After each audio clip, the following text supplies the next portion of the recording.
Good evening, ladies and gentlemen, and welcome to the regularly scheduled meeting of the Municipality of Thames Centre. The date is Monday, September the 11th, and the time is 5 p.m. right on the dot. We're located at the municipal offices, council chambers at 4305 Hamilton Road in the village of Dorchester.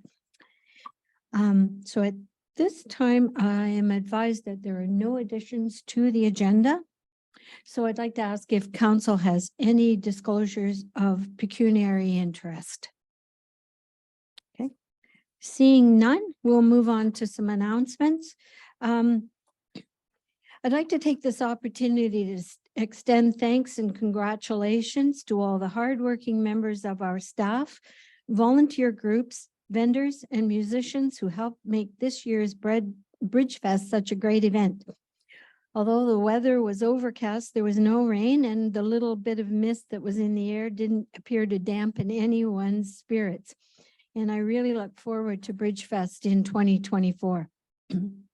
And speaking of community events, I would like to take this moment to encourage everyone to take the opportunity to visit the upcoming Thorndale Fall Fair, beginning with the opening ceremonies on Friday evening, September 22nd, and going through to the parade on Saturday morning with the rest of the shows following.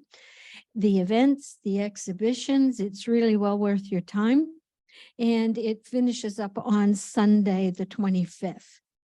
The Thorndale Fair Board does a great job in organizing this event, and I'm sure they'd love to see as much participation as possible to come out and enjoy the weekend and to help kick off the fall season in grand style. Details regarding the agenda of activities will be posted on the municipal website and as well as on social media.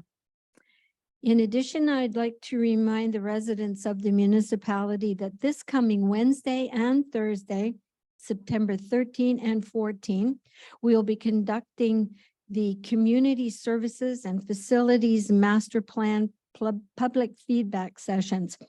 We encourage members of the public to drop in any time between the hours of 6 p.m. and 8 p.m. to see how the master plan will help shape parks and recreation facilities, programs, and services in Thames Centre over the next 10 years. The first session is in Dorchester at the Flight Exec Center, and the second one will be held at the Thorndale Lions Community Center. There's no presentation at these open houses, just some summary display boards to view and an opportunity to speak with the consultants at Monteith Brown and with staff also available should you wish to speak to them as well. For anyone with comments unable to make either our open house to provide feedback, our website also shares SurveyMonkey, where you can link to submit comments along the with the master plan email address where people can submit their feedback. Any and all comments and input are due by the end of Sunday, September the 17th, and then council will review and provide final comments to Monteith Brown by September 17th. And then Monteith Brown will take all of this information to update and finalize the master plan and then present this to council on Monday, September the 25th. So hope to see anybody and everybody there for this. Also, the information that I understand is available at our libraries as well as the Flight Exec Center and at the Thorndale Community Center as well. So lots of opportunities. So that being that, are there any announcements that any member of council might like to make at this time concerning upcoming events or anything? No? Oh, okay. Then at this point, council will be adjourning its regular meeting to allow the Court of Revision to consider the Murray Drain 2023. Once the recommended motion is carried, council members are not included who are not included in the Court of Review will be removing ourselves to the seats from the Horseshoe, and Township of Zora Councillor Grigg can take a seat at the Horseshoe at this time, and Deputy Mayor Smybert will be chairing this portion of the meeting. So do I have a mover and a seconder that council adjourn its regular meeting at 5:05 p.m. in order to sit as the Court of Revision under the Drainage Act to consider the Murray Drain 2023, and that Deputy Mayor Smybert, Councillor Crockett, and Councillor Katie Grigg of the Township of Zora have been appointed to sit as members of the Court of Revision, with Deputy Mayor Smybert being the chair. A mover and a seconder, please. Councillor Heeman, and seconded by Councillor Lockie. All in favor? Motion is carried. A warm welcome to Councillor Grigg joining us this evening. So this is with respect to the Court of Revision for the Murray Drain 2023. I understand that the consulting engineer isn't here tonight, but does the drainage superintendent have any overview in terms of the drainage assessment schedule? Yes, through the chair. There has been no changes since it was last presented to council last month at the meeting to consider, and no appeals have been submitted to the municipality since the mailing for this meeting. Great, thank you. Is there anyone in the gallery that has a concern with the assessment that would like to voice that now? I don't see anyone. Okay. Are there any questions from the members of the Court of Revision at all? I'm seeing none. Okay. If that's the case, then there is a recommendation to adopt the drainage assessment schedule that was dated April 28th, as submitted by our consulting engineer, Street and Associates. Do I have a motion to adopt the drainage assessment schedule? Councillor Crockett. Councillor Grigg, second it. All in favor? And that's carried. Thank you. Thanks for your attendance tonight. Appreciate that. It was a short one. Can I now get a motion that the Court of Revision be closed at 5:07 p.m. and that council reconvene its regular meeting? Councillor Crockett. Yeah. And Councillor Grigg, are you going to second that? That's great. Thank you. Thank you. All in favor? And that's carried. Thanks. Thank you. Thank you. Turn it over to you, Madam Mayor. Thank you. Thank you. Right now, I believe at this moment we are going to have a presentation from the County Connect presentation. Anum Mascoud and Cara Finn from the County of Middlesex. Welcome, ladies.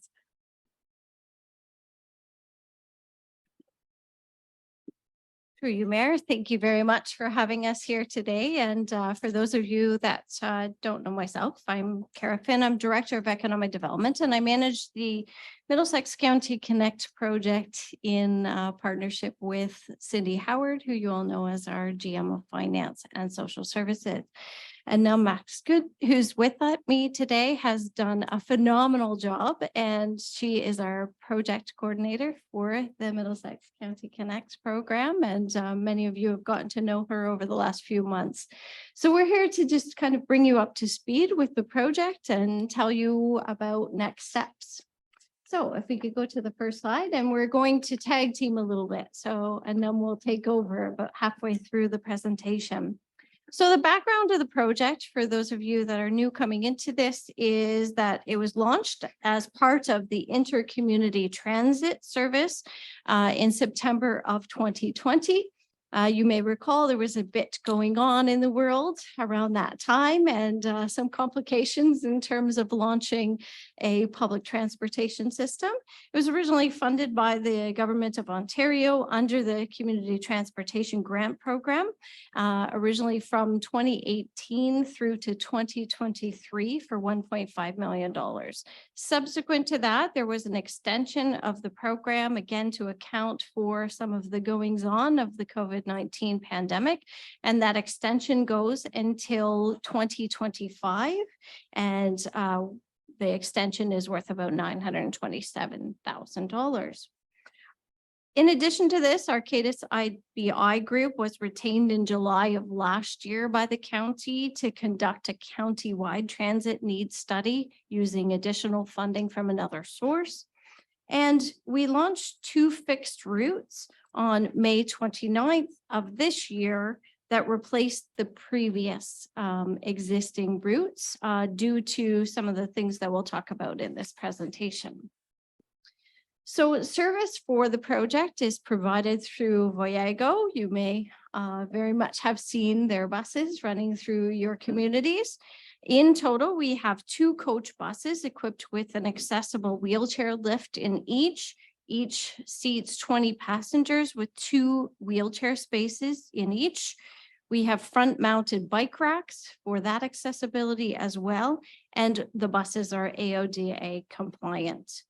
Fares for all trips one way are $5. Children 5 and under, support persons and veterans ride free of charge.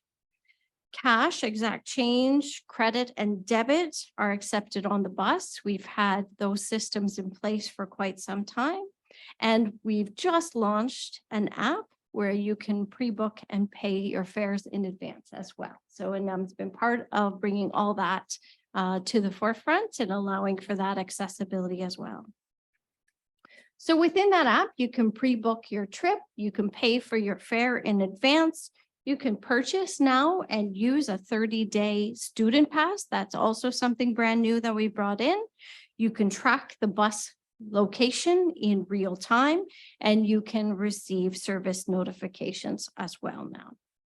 If you don't have a smartphone by some chance, you can also access through the web. And we have a 1-800 number as well to provide ongoing customer service. So overall, what the intention of this service was to provide an equitable, accessible, environmentally friendly, and efficient means of transportation option for the residents of Middlesex County. We wanted to ensure that people riding the bus had an affordable means, that it was accessible to them in terms of all kinds of different needs, and that it was reliable. Our trip destinations were prioritized in terms of post-secondary institutions, workplaces, medical appointments, providing access to other transportation hubs throughout the region, including the City of London, access to libraries, social visits and programs, recreation centers, grocery stores, and shopping malls. So those were the priorities that we set aside in our original application to the government, and which were funded by the Inter-Community Transit. So currently, County Connects operates 2 fixed routes, Monday through Friday.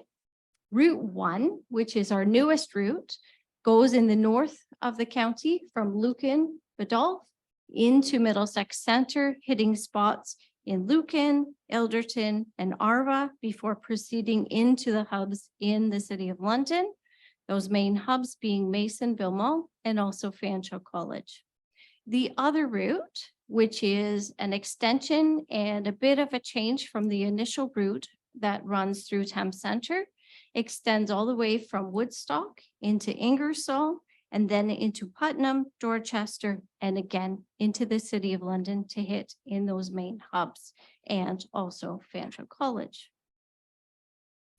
The next 2 slides outline the extension, the details regarding the round trips.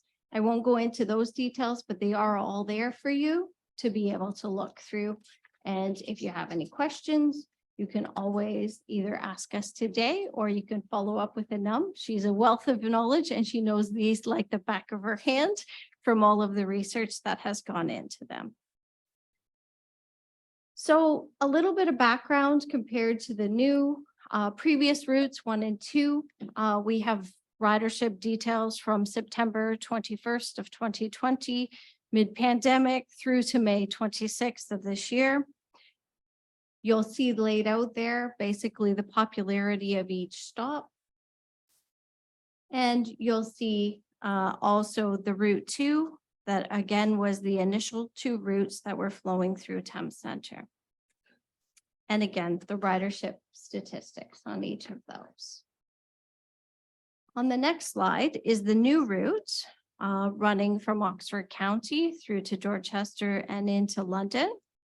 And there are some statistics for you up in the corner. You may not be able to see them there, but the 2023 boardings, just for the few days of May since we launched, we had 23 boardings. That went up to 159 boardings in the month of June. That dipped off slightly with Fanshawe College closing for summer holidays, but only to 129. And just got the numbers today, and we're back up to 158 boardings for the month of August. So that gives you an indication. And there you'll see the ridership details in terms of each of the stops and their popularity. And Num's now going to take you through some of the good news stories, sort of the heartfelt things, and some of the details with respect to marketing of the program. So the next few slides are just passenger stories that I personally collected by being on the bus. The first story is about Sundar. Sundar was a newcomer to Dorchester. He applied for a job at McFarland Insurance in Dorchester. He had no means of transportation to make it to this interview. He found out about Middlesex County Connect. He took the bus, got the job, and now lives in Dorchester and is a regular rider on the bus.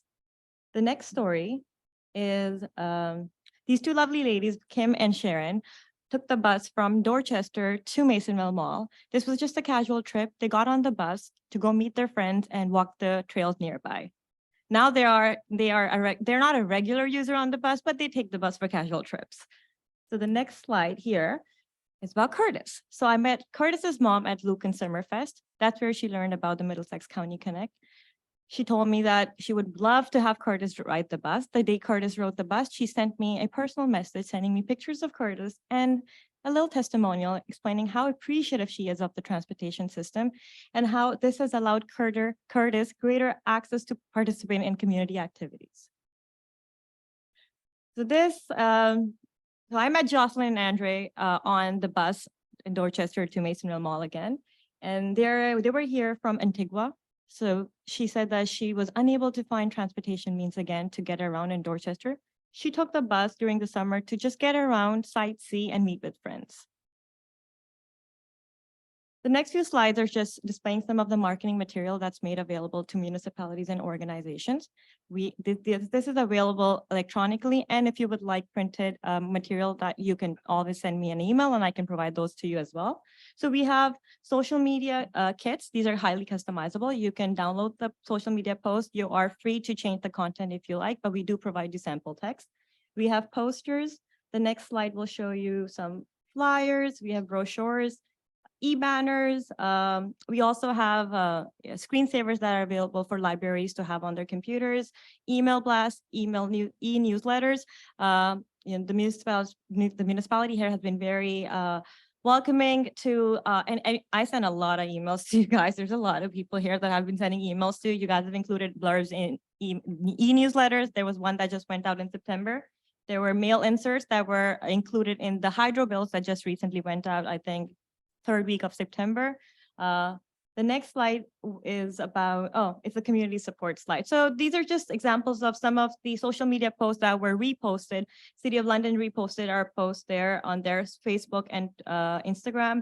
Huron Shores Area Transit, being one of the intercommunity transit services, also helped us promoting our launch and then has provided us continued support. Masonville Mall reached out to me and asked me to provide them content to add it to their homepage. We are still being featured on their homepage. They have had our e-banners or LCD screens being displayed in the mall as well. So the next slide just shows you the stuff that we have a 10x10 tent. We have promotional items that I bring along to the events that I'm invited to. I was here for Canada Day at the Dorchester Community Center. I was supposed to be at Bridgefest, but for some reason I wasn't able to make it, but our retractable banner and brochures were there. And if anyone has any questions, they are free to call me and send me an email. But yeah, so we've done a few events here and also at the other municipalities where we have bus stops at.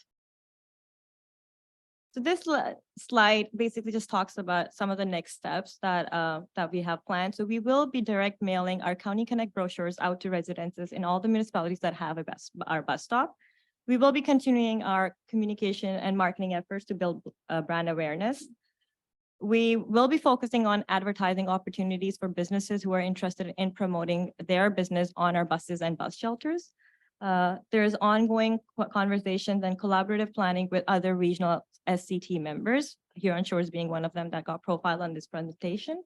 And we are utilizing service evaluation frameworks and public feedback to monitor our service, and if time permits, we can make some changes accordingly. The last paragraph there just basically says that increased partnerships from all levels of government is key in continuing this project and providing this vital transportation network in Middlesex County and the surrounding areas. If you have any questions, Karen and I are more than happy to answer them. Councillor Lucky, go ahead. Through your worship, to either of the presenters. So I know that they changed the schedule back in May. So I was just curious if so with the new schedule, there's only one route that comes back to Dorchester PM.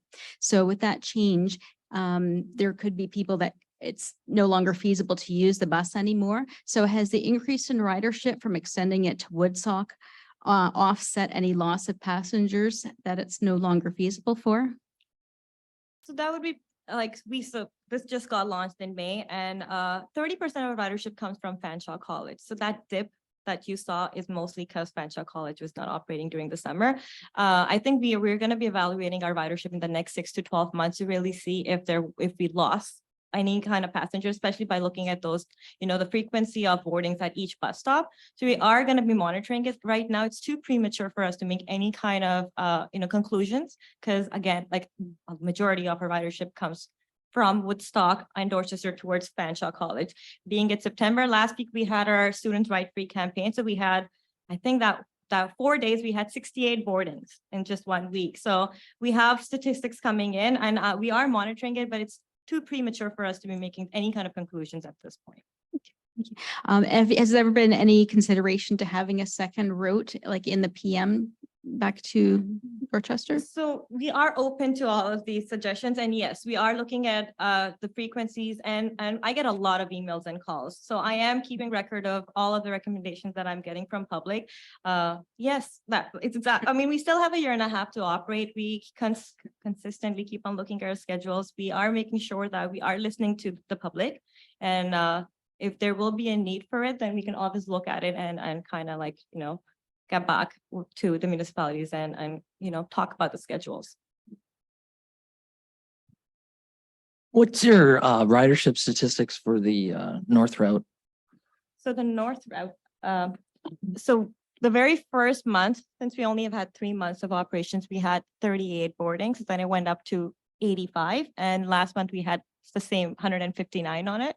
So it's going up exponentially. It usually takes around 6 to 12 months to really build the awareness and ridership on transit. It doesn't mean that it will reach its peak. It takes years and years for it to be built, especially trying to change mindsets of people who've already driving their cars and have invested in having these vehicles, right? So it takes a while, but yes, the ridership is increasing exponentially. What was the ridership on the previous routes on an average monthly basis? So I can, yeah. So the Dorchester to, there were 2 routes, right? The route one was the Woodstock to London, which stopped in Thorndale and Thamesford. And the other one was the Dorchester to London one. The one from Oxford to London had pretty much the same, the 159. It did peak to 200 once, but again, this was launched during the pandemic, so it took a while for it to reach this level. So we've been able to keep the levels consistent since we launched the new route. Yes, that dip, the dip is because there was Fanshawe College was closed around that time. So now September, October, November, December will be the time where we will be looking at it and making those comparisons if we've lost any passengers. But when we were trying to create these new schedules, we kept the timings pretty much the same. So wherever we saw that we had a lot of boardings, we kept those timings the same or pretty like 5 to 10 minutes up and down. So we are hoping that we will not lose those passengers. So the Dorchester to London one had very low ridership. And that is why we decided that we'll combine the two routes. We'll combine the Oxford, starting from Woodstock. So now it goes from Woodstock to Ingersoll, Putnam, Dorchester, London. It did stop in Thamesford and Thorndale, but Thamesford and Thorndale had minimal boardings. So that's why it was decided that, we will exclude those two. They only had one bus stop each. So we took those bus stops away, and we took those resources and we put them towards the Lucan route, which, like I said, we have more ridership on that route than we ever had on the Thamesford and Thorndale route. Any other questions from council? Deputy Mayor Smyberg. Thank you very much for your presentation. It's great to see that there's an increase in ridership. I think that's something that we're all hoping for, given the fact that we're getting funding for that. You mentioned the 30-day student pass. I was just curious, what's the cost for that, or does it depend on where you're getting off and where you're starting from? So the student pass is $160.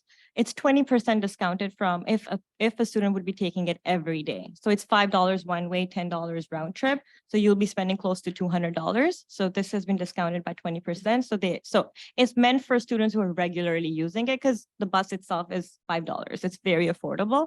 So just trying to make it easier for students. Councillor Crockett.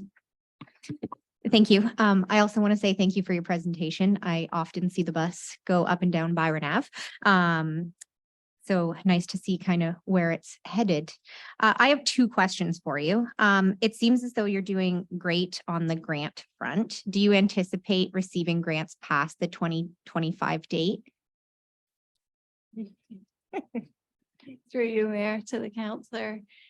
This is the issue, is that the government at the current time is not foreseeing any such grants and has been indicating a use of gas tax for this, which we do not feel will be sustainable or sufficient. And certainly this has been fully provided by the government in terms of this funding.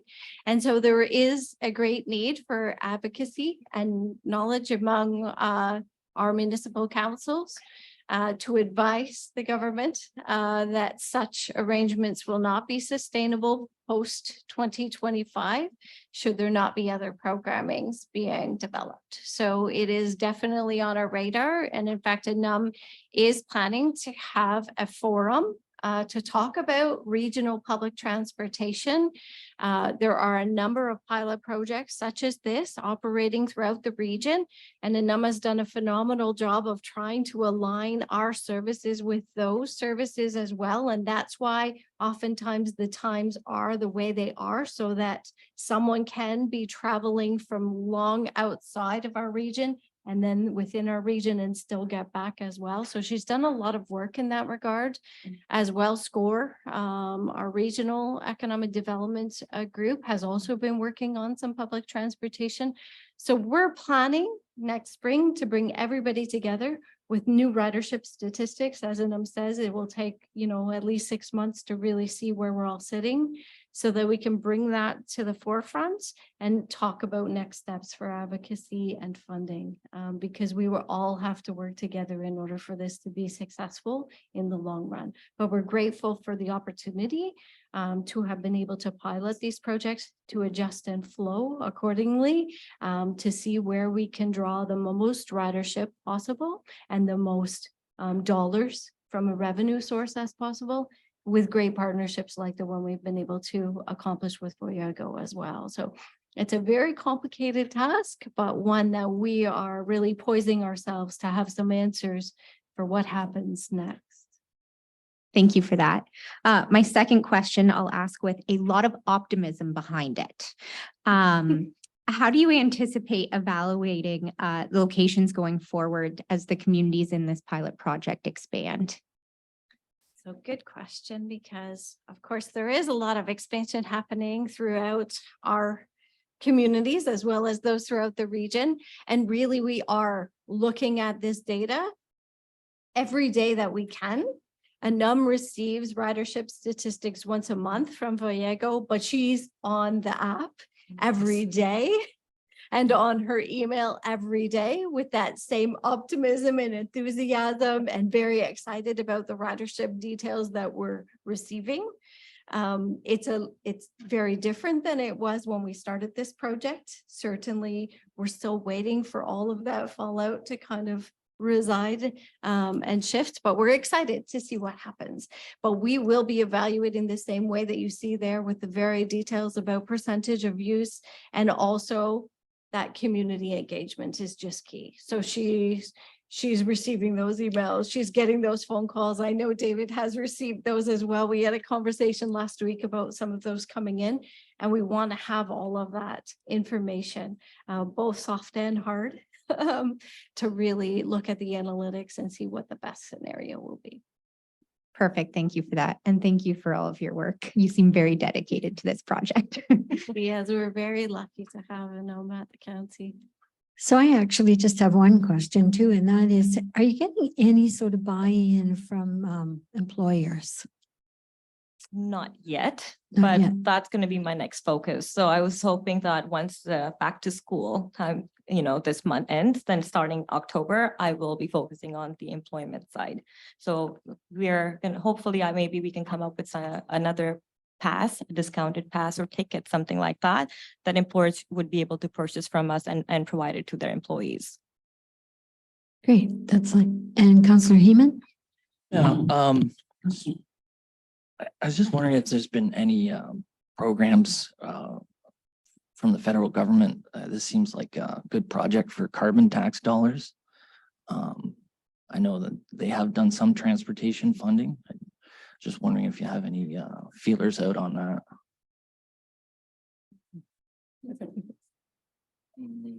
Through you, Mayor, to the councillor. So there are smatterings. We're constantly looking to see what might be available.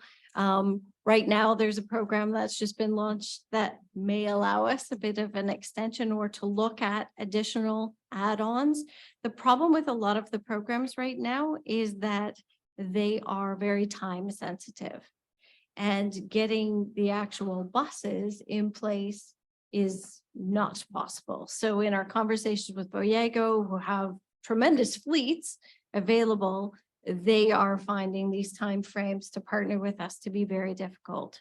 So right now, what's been sort of proposed to us are these projects with tight timelines, and then looking at the gas tax. But again, our feeling is that that's not going to be sufficient. We are going to have to advocate for different models, and we're going to continue to do that, but nothing concrete in terms of the carbon tax opportunity that has come to our attention at this point.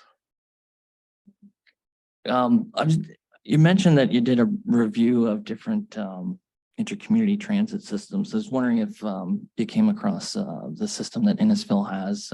They had an arrangement with Uber to subsidize fares, and I believe the Bay of Quinte or Quinte municipality has a bus that they do an app-based routing. So it's a spontaneously generated route. From my understanding, the CT program is the way the funding was set up is that we weren't able to do something similar to that. It had to be like a proper busing system, similar to what we have. But yeah, so what Innisfil has is an Uber system, and this program doesn't fund anything, a structure like that.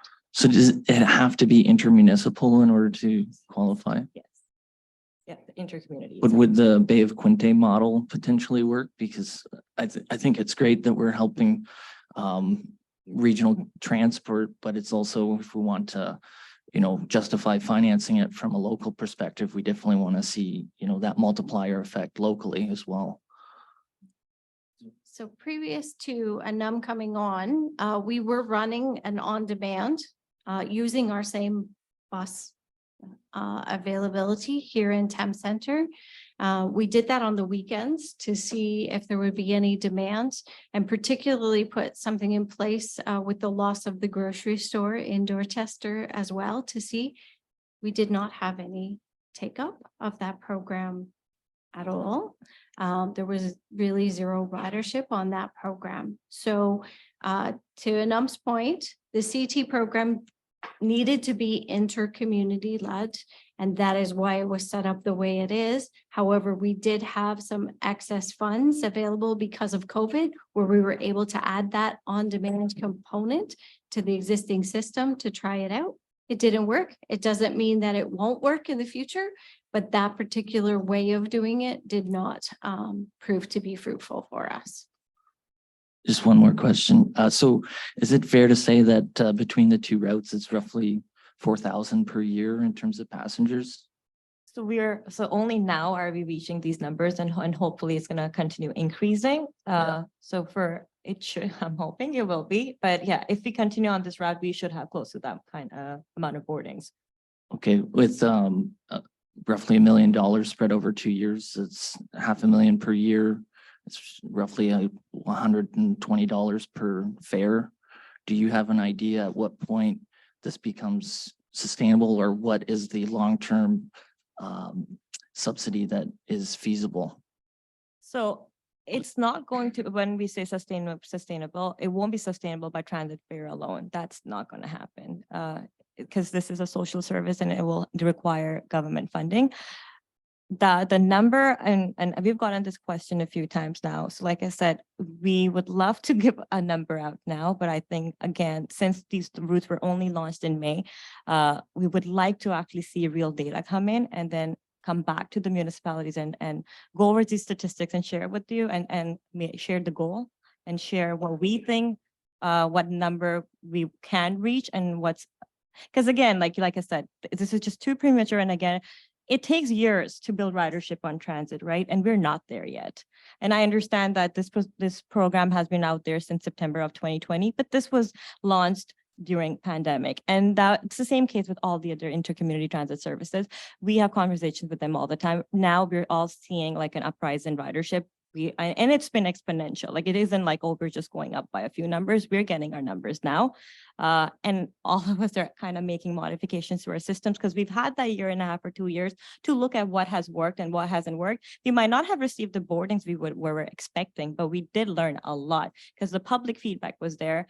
You know, the infrastructures were there, you know, Waygo was on ground. So there was a lot of learning. And we had the consultants that were involved last year to do a need assessment. So like I said, that $1 million have actually, you know, gone into the infrastructure pipe. We've built that infrastructure. Now it's our job to market it, build the ridership, look at the numbers and see, and make those forecasts. I think just where we are today, we just can't make those projections. One other question from Councillor Crockett. Sorry, it's actually two. This conversation sparked a couple more. Obviously, we've entered into Oxford County, and it seemed as though you're alluding to maybe a Huron partnership.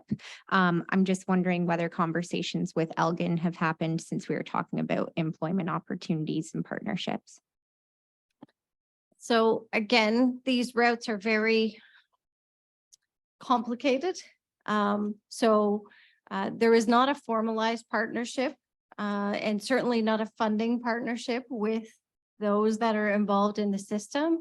But Anum has done everything she can to make sure that timing aligns, as we say, with Huron and other services that are abutting our county or flowing in.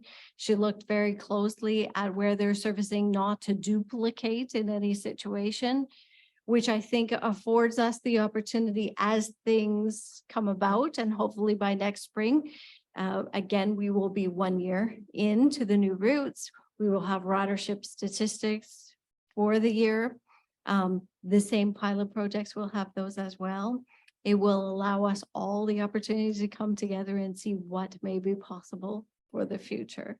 So that is really sort of that point at which we look who aligns where. Elgin, there's certainly talk in the public eye, and you've probably seen that in the news about the potential for looking at routes. We have had conversations, and Em and I did have a meeting with the municipality previous to opening the doors of the Amazon facility, for example, to talk about what may be possible. And we remain open to those potential partnerships at this point. Awesome. So just my last question here was, we've been talking about potential partnerships. It seems as though ridership is very much based on post-secondary institutions. Have those partnership opportunities, have you had conversations about that? So I have been working very closely with Fanshawe College, especially since they have a bus stop. And I did reach out to Western University as well, and they have reached out back to me. So yes, we are having conversations. We haven't had conversations about partnerships as yet. Right now, focus is marketing. Let's get the word out. Let's get the people on the buses. Once I have good ridership, I'm gonna be going back, right? And using that as my leverage point, right? Like, you know, it's again too premature, but yes, I'm seeing interest from the post-secondary institution. And the reason we get the ridership we're getting on from post-secondary institution is because our buses run on peak commuter hours, right? Not all intercommunity transit services are doing that. They are not all focusing on the same thing. So Huron Shores being the beach bus, right? They're getting their ridership. It's working for them, right? So ours is more focused on not just schools, like, you know, we will be going and focusing on the organizations and employment and stuff, but I think this was just a good time to be focusing on students. So our next focus is employment for sure.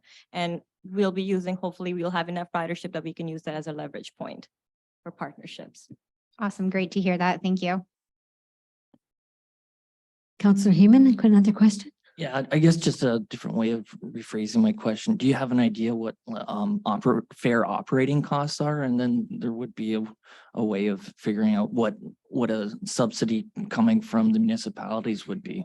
So we don't know as yet, but we are also will be seeking help from our consultants who worked on this project before so that we can get those statistics from them as well. So we don't want to work in a silo because these consultants have worked with other intercommunity transit services as well, and it'll be easier for them to get us that data. Like as much as I am in conversations with all the other, not all, but as many as I can be, it'll be good to see where they stand and, you know, ratios from all the other transit agencies that are out there. So we will be looking at that, just as yet.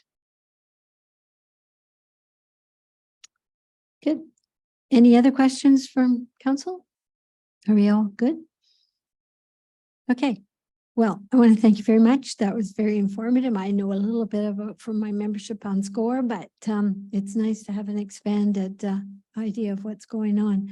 So thank you very much. So at this point, council, I wonder if we could have a mover and a seconder to receive the report for information. Councillors Heeman, seconded by Deputy Mayor Smybert. Thanks very much, ladies. Appreciate it. Yeah.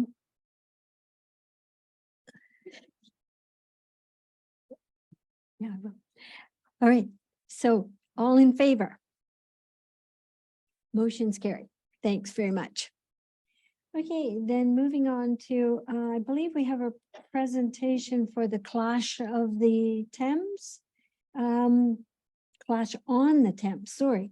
2024 Ontario Men's and Women's Curling Championships.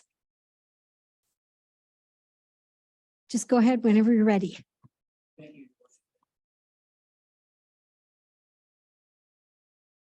you.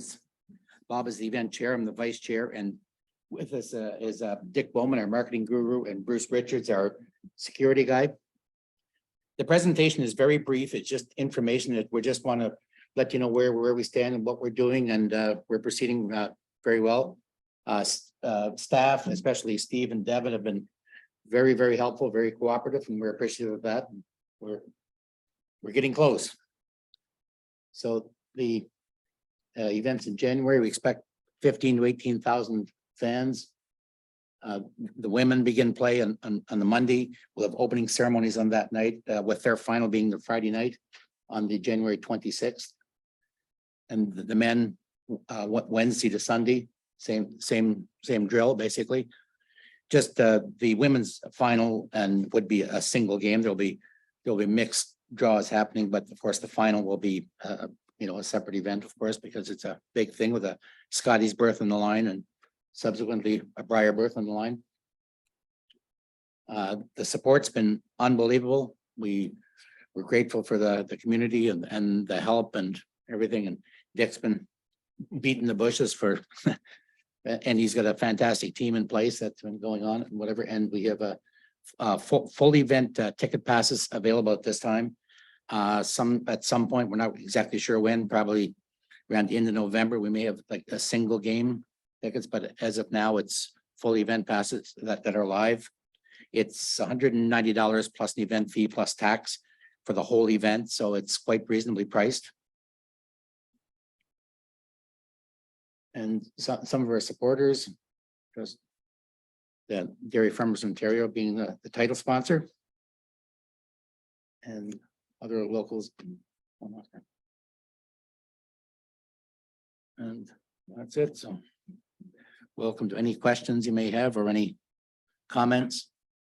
Any questions from council then? Deputy Mayor Smyberg. Very exciting, this opportunity. And maybe you should take a look at advantage of the transportation, right, to and from Ingersoll.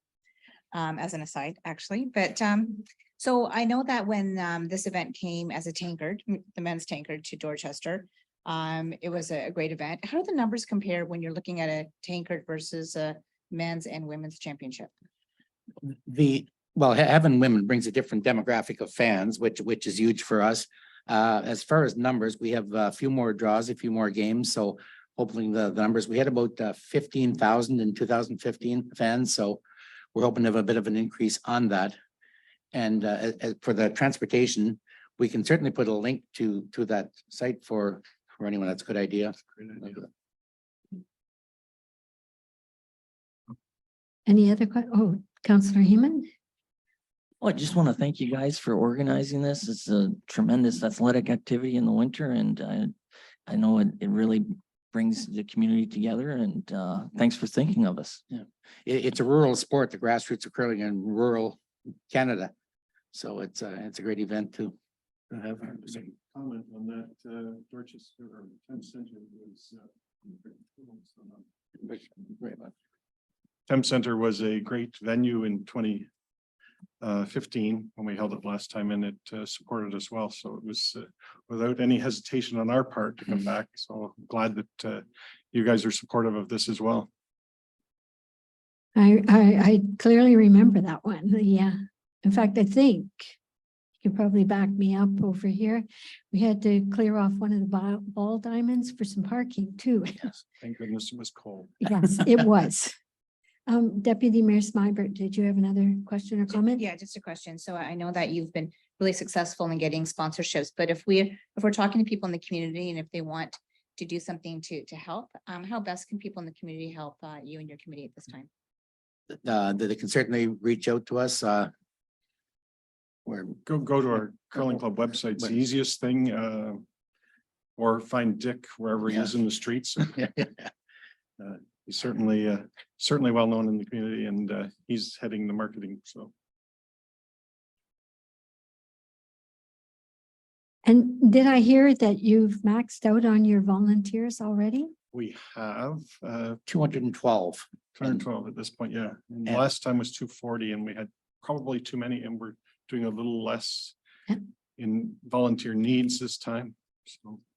Well, that shows community buy-in, I think, then as well. We didn't advertise it. We did, word of mouth. All of a sudden, we're at over 200, so it's fantastic. Thank you. Yeah, it's great. Any other questions from council? Okay, then. Thank you very much for your presentation. It's good to hear all this. May I have a mover and a seconder to receive the presentation for information? Deputy Mayor Smyberg and Councillor Lockie, all in favor? Great, motion's carried. Thanks See very you at the much. rink. Okay, yeah, you will.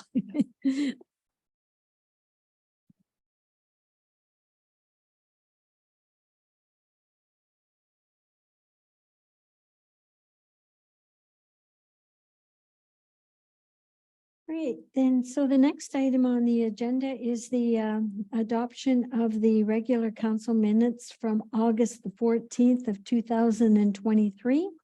So may I have a mover and a seconder that the minutes of the regular meeting of council held on August 14th, 2023 be approved as circulated. Councillor Crockett and seconded by Deputy Mayor Smyberg. All in favor? All right, motion's carried. Thank you. So the next thing, we're moving on to the consent agenda.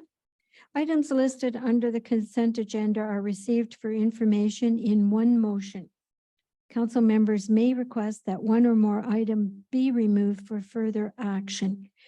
So do I have, unless there is anything being pulled from this? And seeing none, I wonder if I could have a mover and a seconder that consent agenda items 8.1 through 8.7 be received as information. Councillor Crockett and Deputy Mayor Smyber. All in favor? That motion carries.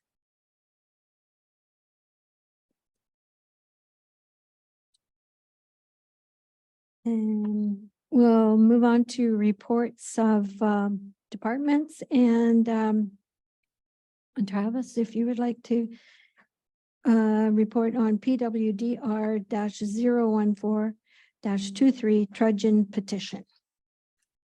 Thank you, and through you, your worship. Recently, a on-site meeting was held in relating to the request to improve the O'Reilly municipal drain that has been recently passed by council. At this meeting, there was a good turnout, and what I'll refer to as the most upstream landowner has requested that the municipal drain be extended up to their property. It currently does not do this.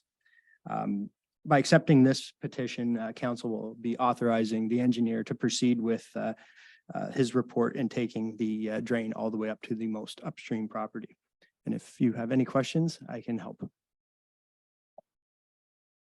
Okay, are there any questions from Councillor Crockett?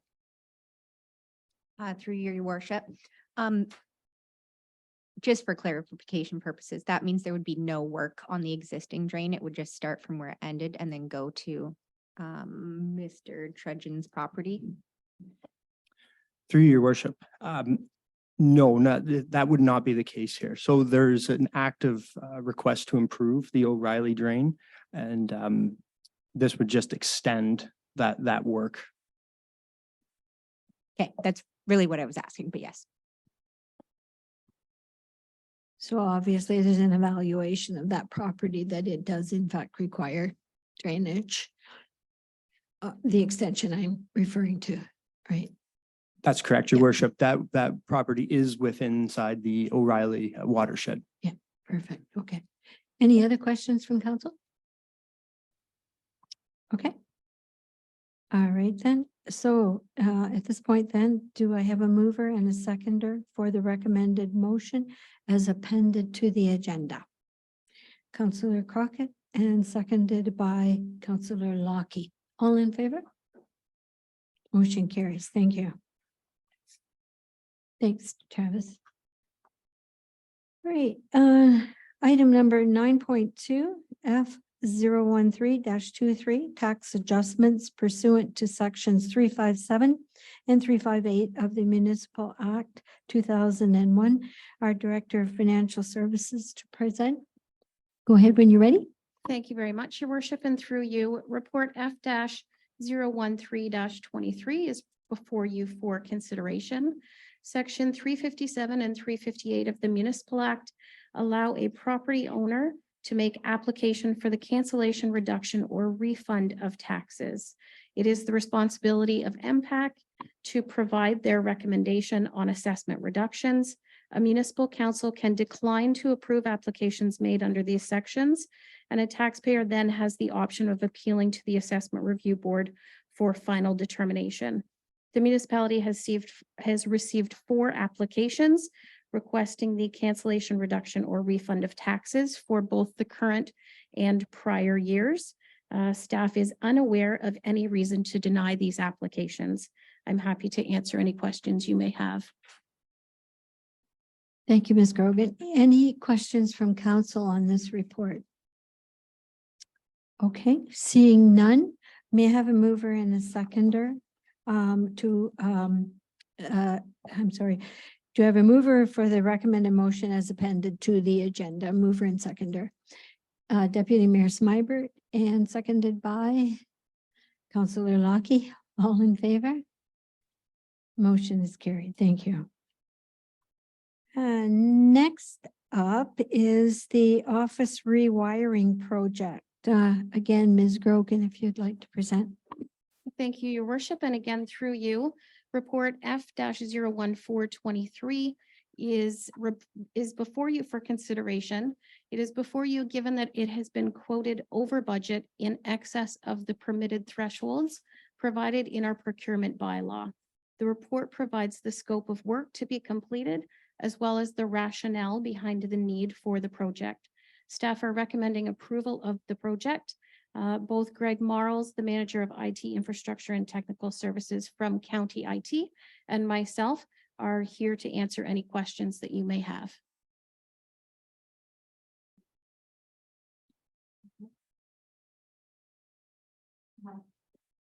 Councillor Heeman. Is it at all within the scope of the project to improve the cell service in this building?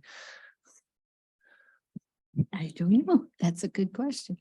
Anyone care to answer that question? Greg, are you able to? Hi, absolutely. Thank you, Your Worship. I can answer that question. The scope of this project does not include improving the cell service in the building. This is strictly for the network cables that would exist in the walls. Okay, thank you. Any follow-up to that? No? Councillor Lockie. Through your worship, how many quotes did we receive for this project? So County IT actually procured the quotations, and they procured in accordance with our procurement policy. This procurement is considered in kind of our initial threshold up to a total of 35,000. We're only required to receive one quotation. So county followed our procurement on the purchase, and I believe they're using their preferred vendor for work of this type. Councillor Lockie. Do you think maybe there might be benefit from obtaining a second quote, considering that this is over budget? Well, maybe Greg, can you maybe answer kind of your relationship with the proponent and why they were chosen to provide the quotation? Absolutely. So through Your Worship, to the councillor, yes, we worked with Media Multicom on a few, or sorry, not Media Multicom, I apologize, FiberCore, on projects of this nature. They were kind of the incumbent that had quoted back in 2021 that we were going to look at doing this. This is a requote of that original project that was approved under council at that time. They are a vendor we do a lot of business with for this type of project, so that's why we went through them. And the price is pretty much on par with what we've seen from other vendors, but we can definitely go out and look at additionals if you'd like. That would be my recommendation. All right. Councillor Heeman. Just wondering why there's a preference for hard wires when I'm looking around here and I think everybody's wireless. And I'm just wondering whether there are viable wireless options and if they're cost effective. Are you able to answer that question there, Greg? Absolutely. So through Your Worship to the councillor, wired is always preferred over wireless. It's reliable and it allows us technology that we can't accomplish with wireless. For example, power to the desk phones at the desks in the offices would go over the wire instead of going through like just plugging in a standard receptacle. Thank you. That answers the question. Any other questions from council? In light of Councillor Lockie's suggestion, at this point, what is council's favor? Or maybe I should refer to the clerk on this one. Are we at this point able to postpone that to another meeting, depending, or are we proceeding? Councillor Lockie could recommend what she was suggesting. It would be up to council. It is to do with the subject matter already on the agenda. However, it could also be deferred. Be up to council. Go ahead. So I guess, would I make a motion then to direct staff to obtain 2 additional quotes? All right. I guess the other So that- alternative is, we could approve the motion and see. Well, Mr. Barrett? Oh, thank you, Mayor. I think we can achieve both if council can consider raising the bar on the budget, which I think is the rationale for being here today. And we can also commit to doing the additional 2 quotes, anticipating that, and Greg, I'm kind of looking at you, anticipating that this firm, would be the ballpark. We wouldn't have to come back again to ask for yet a second budget amendment is the anticipation from Thames Center staff.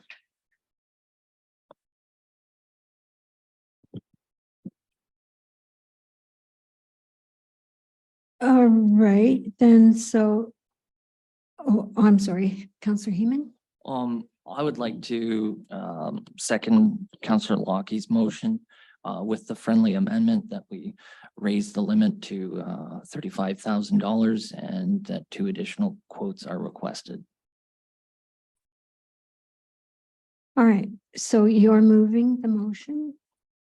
And So I guess I'll move the motion you move the to, motion? how should I phrase? So I move the motion to obtain 2 additional quotes and raise the budget as recommended. All right, okay, so we have a mover for the friendly amendment. I'm sorry, Clerk? Just to be clear, so it is the motion on the agenda with the addition of obtaining 2 quotes and raising it to $35,000. Is Correct. that correct? Okay. All right. So we haven't moved, and do I have a seconder for that? Counselor Heeman. All in favor? Any opposed? Would you like to Can speak? can I just ask for clarification? So the intent of the motion is that the county IT staff would obtain 2 additional quotations. It would not come back to council, right? Because we're approving the increase in terms of the cost of the project. Am I correct? I just want to make sure that was clear before I voted on it. That's all. That's my understanding. Yes, but I guess bringing this up for discussion, maybe we should consider bringing it back to council after we get the quotes. Sorry, and I guess that's where I just want to make sure it's clear. I don't think it needs to. I Okay. think if we're increasing the cost in terms of the budget, I don't think it needs to come back. I think your comfort is you just want another couple of costs, right, or quotes, just to make sure that it's in line with the first one, and I'm good with that. Correct.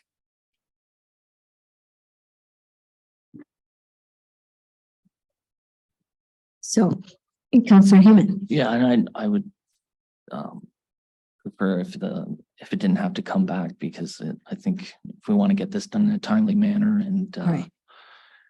we're getting near the end of this budget cycle, so we right. want to get this project completed. Okay. So, Counselor Crockett. Sorry, just further to Deputy Mayor Smybert's comment.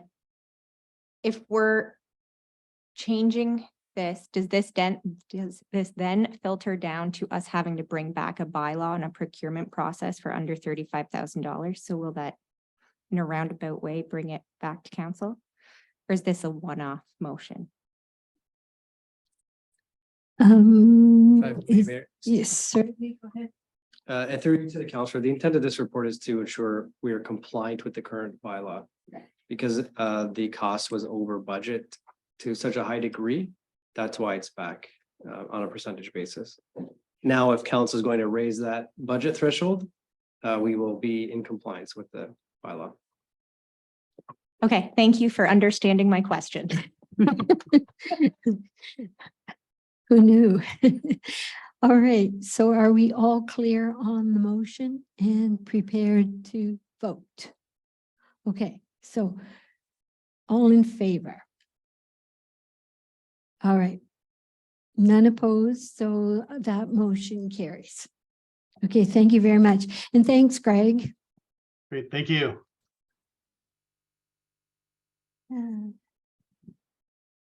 Now, the next item on the agenda is PDS 051-23, application for Housing Accelerator Fund. So the Director of Planning and Service and Development Services to present, Mr. Bancroft, whenever Yes. you're ready. Thank you, Your Worship. So this report provides an overview of a new federal housing initiative to provide financial support to local municipalities and to update council on the municipality's Housing Accelerator Fund submission to the Canada Mortgage and Housing Corporation. So just in terms of background, the Housing Accelerator Fund is an application-based program which was introduced by the federal government as part of the 2022 budget, with a funding allocation of $4 billion until 2026, 2027. The program's aim is to provide incentive funding to local municipalities, encouraging initiatives aimed at increasing housing supply. So the application intake period closed on August 18th, 2023, to which we were successful in submitting our application ahead of that deadline. The submitted application, however, notes a resolution is required by council endorsing our Housing Accelerator Fund submission. In terms of the funding, it's applicable to local municipalities in Canada with a population of 10,000 or more, which is the large urban intake. And given our population, that is the intake for Thames Center. Approved participants are able to use incentive funding for investments, including Housing Accelerator Fund action plans, affordable housing, housing-related infrastructure, as well as community-related infrastructure that supports housing. The requirements for the submission, those are all laid out, in my report, which includes the submission of an action plan, including laying out of at least 7 initiatives, a commitment to housing supply growth targets, a housing needs assessment report, and an agreement to the program's reporting requirements. In terms of the housing needs assessment report, one was conducted at the county level, which is attached to my report. My report also includes a list of action plan initiatives, which I've highlighted 8, which are currently proposed or exist as part of our action plan specified in our application submission to CMHC. In addition to those 8 items, staff have included an additional 9th item, a request for community-related infrastructure to support housing in the form of capital works that would be necessary for wastewater conveyance in Dorchester on the north side of the river. Also, it's important to note that the municipality does not have to commit to how the grant money would be spent at this time, and a subsequent staff report would be brought forward for council's consideration if the application is successful. And also to note, the estimated grant funding totals $6.24 million. And that is based on essentially the number of housing units that are projected within the 3-year period, which is 2024 to 2026. I'm here to answer any questions, Your Worship. Thank you. Thanks, Mr. Bancroft. Councillor Heeman, a question? Yes, I was just wondering how this, if this fund, if successful, would be applied internally to our various funds and reserves, and also keeping in mind that our building and development charges are self-funded and on a cost recovery basis. So I was just wondering what the financial plan would be where we were successful. Mr. Barrick? Thank you, Mayor, through you to the counselor. So we've noted in the report that if we are successful, we would come back with that plan, again, depending on the circumstances and the time that this may come out. We do have budget sessions coming up. We're going to articulate to you some of the near-term financial challenges that we'll have to discuss as a group. And so that's why we're going to be proceeding aggressively, applying for all the grants that we can to help offset some of the challenges to our infrastructure gap and otherwise. So I think it's fair to say if we're successful, that'd be great news, and great news we'd be bringing back likely with some options in terms of how to utilize it within the framework that's been provided in the application. And I would, if I may, Mayor, take an opportunity to really just give a shout out to Paul Shipway at Middlesex County, who was invaluable in allowing us to get this particular application submitted on time. And I apologize if it's a more generic response, Councillor Heeman, but the answer is we'll have a better plan in terms of options to provide to you if we're successful. Okay, Councillor Heeman, that's good. Yeah. Deputy Mayor Smyber? Yeah, just a question. I know that stormwater related infrastructure was water infrastructure considered as part of the application process, or can it be, or did that need to be identified up front? To your worship, water infrastructure was not included as one of the initiatives. We had an opportunity to discuss this matter with a director of public works, and we felt that it was important to focus on opportunities north of the river, given the significant cost implications and also the benefits in terms of the housing unit yield based on those opportunities on the north side of the river. Okay. Any other questions from members of council? Okay. Seeing none then, do I have a mover and a seconder for the motion as appended to the agenda? Councillor Heeman, seconded by Councillor Crockett. All in favor? Okay, motion carries. Thanks very much.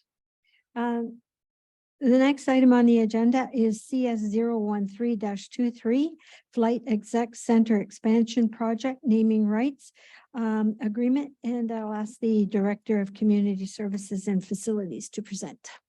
Thank you, Your Worship, and through you, we have before us report number CS 013-23 regarding a naming rights agreement with the Dorchester and District Lions Club for parts of the expansion project currently underway at the Flight Exec Center. To ensure consistency and fairness, this agreement was modeled after the one we entered into with the Thorndale Lions Club for the Thorndale Lions Community Center in December of 2020. In exchange for their $250,000 contribution, which they will be paying over 22 years as specified in Schedule A of the agreement, the Dorchester and District Lions Club will receive naming rights for 2 rooms that you can see on the monitor. Those being the largest multi-purpose room at the Lions Senior Center, along with the new auditorium, to be named the Lions Den and the Lions Community Hall, respectively, along with a storage room connected to the Lions Den, and a specified number of annual free uses of rental spaces at the Flight Exec Center for the next 25 years. And I am happy to answer any questions that council may have at this time. Thanks, Mr. McDonald. Councillor Crockett. The walk-in cooler that was purchased by the Lions Club, is that in the Lions storage room, or is that in a different area of the? No, if Jana could pull the picture back up, please. There's a employee only entrance on the right side of the screen, just right below the Lions Den, that comes into a storage room, and the Lions cooler will be right in that space. And then directly to the left of that space is the kitchen. So that's where that will be. Got you. Thank you. Was You're welcome. just wondering about the footprint. Yep. Great, thanks. Any other questions from the members of council? Okay, seeing none then, do I have a mover for the recommended motion as appended to the agenda? Councillor Heeman and seconded by Councillor Crockett. All in favor?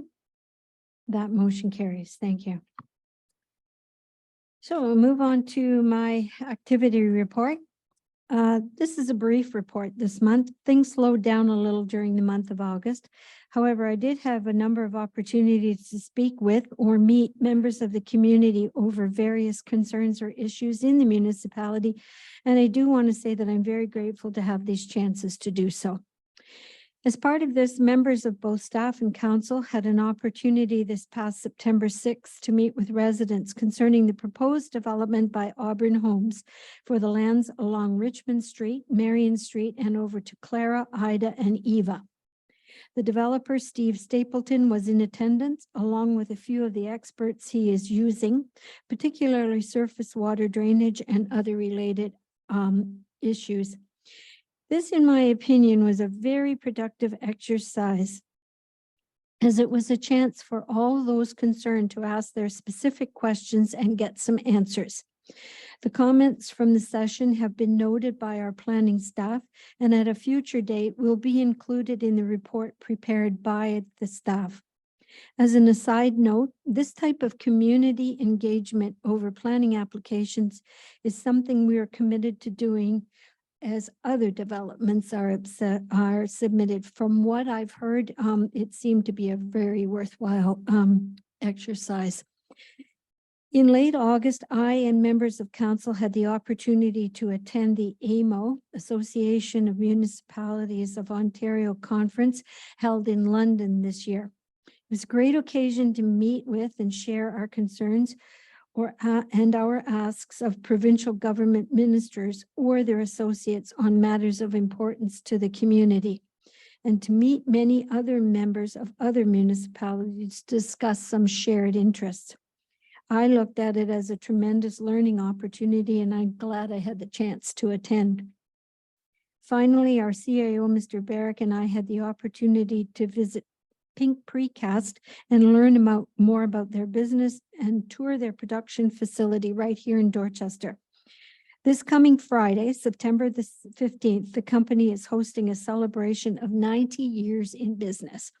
That in itself is quite an achievement. So congratulations to everyone at Pink's, and it is a great achievement. I think that is it then for my report. Is there any other unfinished business? Seeing none. Okay. Moving on to the notice of motion from Mr. Heeman.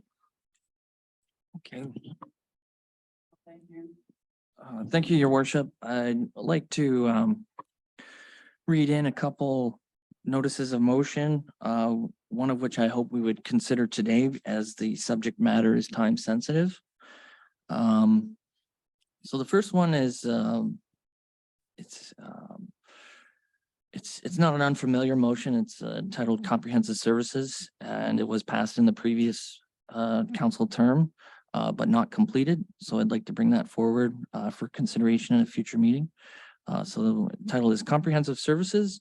Whereas Thames Center's recreational facilities are highly frequented by the community for community and athletic activities, whereas Thames Center strives to provide a high level of customer service to all residents, whereas Thames Center is a growing community with increased administration and staffing requirements, whereas many administrative services are provided through a centralized digital platform. Therefore, be it resolved that Chief Administrative Officer Barrick provide a report on the potential implementation of a service delivery model for municipal payments, permit processing assistance, and other administrative processes. Since it's not to be considered today, I'll move on to the second one, being Economic Development Advisory Committee. And this is something I think that came up quite a bit during the previous election is looking at what we can do to support our local businesses. And I think in these challenging economic times, it's still important to look to the future and support our local businesses. That in conjunction with our community improvement plan, I think it's pertinent that we have an advisory body who can work with them on that, on rolling that out. Whereas a unified voice is critical for advocating for independent business for a broader Thames Center community, whereas municipal jurisdiction can play a vital role in joint grant submissions and community infrastructure projects, whereas multiple levels of government provide numerous assistance programs with barriers to participation, whereas economic development and growth increases the health of our municipality and reduces the overall tax burden. Therefore, be it resolved that Thames Center Economic Advisory Committee be established and that staff prepare necessary draft terms of reference for council to approve. So the last one is titled Fall Economic Update. And I think it's rather timely considering that we just had the interest rate update from the central bank. From my own research, the average home sale price in Elgin Middlesex is down 30% year over year. And we have a 3-month housing supply in inventory.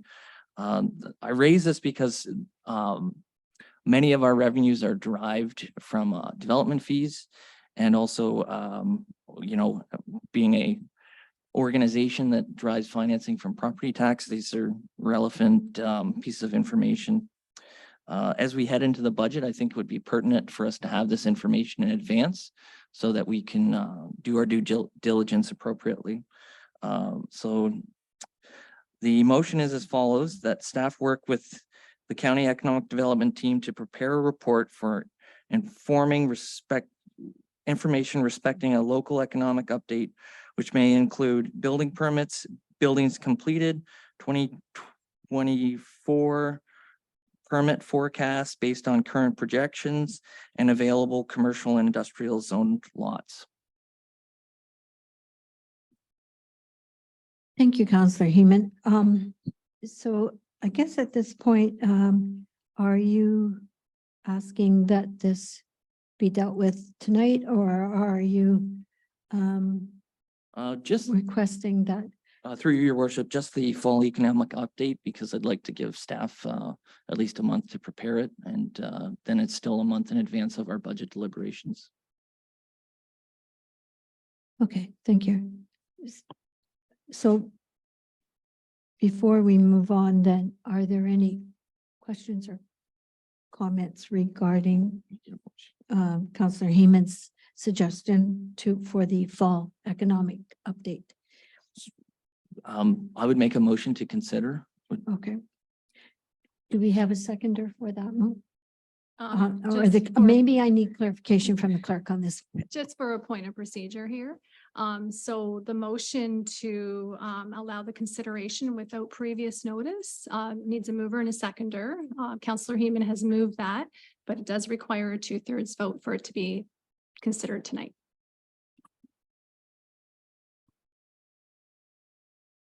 I would like to second the motion to give staff the opportunity to get this information together for us in a timely manner.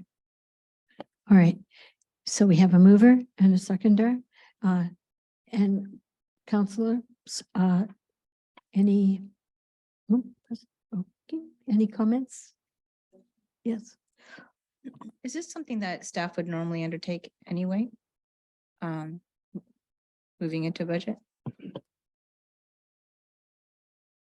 Thank you, Mayor. Through to the Deputy Mayor. So I can't really speak to past practice in terms of what we would normally do, but it is something that we should probably be providing regular updates to council on a go-forward basis anyway. And we probably would do that through an annual report process, which is something that I'm talking to staff about working on now. And so, we're happy to prepare this information from a fall economic update perspective. But moving forward, it is one of the items we talked about in terms of including into an annual report moving forward. I hope that helps. Okay, so where do we go with this particular motion then? Okay, we will call the vote then. Anyone all in favor of this? Okay, none opposed, so that is carried. And then just for clarification, that would require that the first two items would be moved to another meeting. That clear? Okay. All right. Thank you.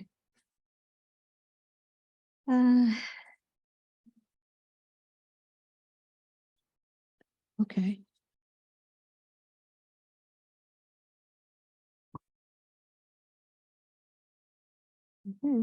So on the fall economic update, then a mover and a seconder to approve that. Councillor Heeman, seconded by Councillor Crockett. All in favor? That motion is carried then.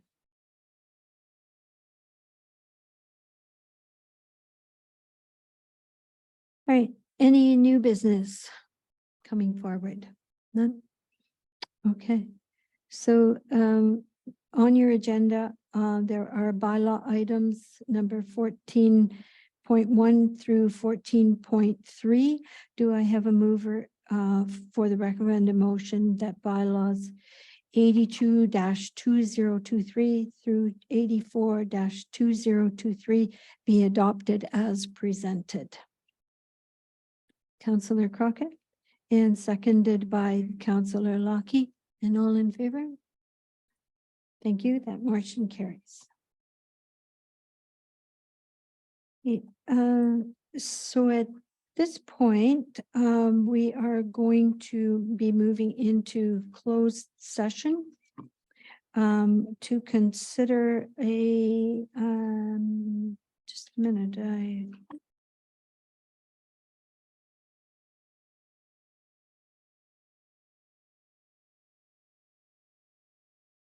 all right, I need a mover and a seconder that council adjourn to closed session pursuant to section 2392B of the Municipal Act, being personal matters about identifiable individuals with respect to committee appointments.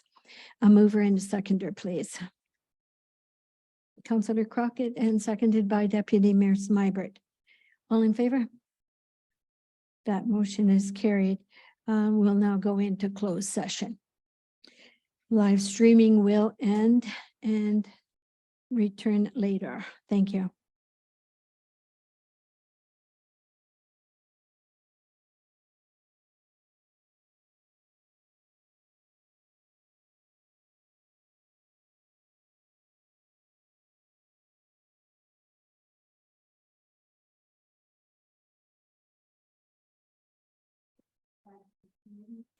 To the Environmental Advisory Committee. I'd like to ask the member to move the motion. Oh,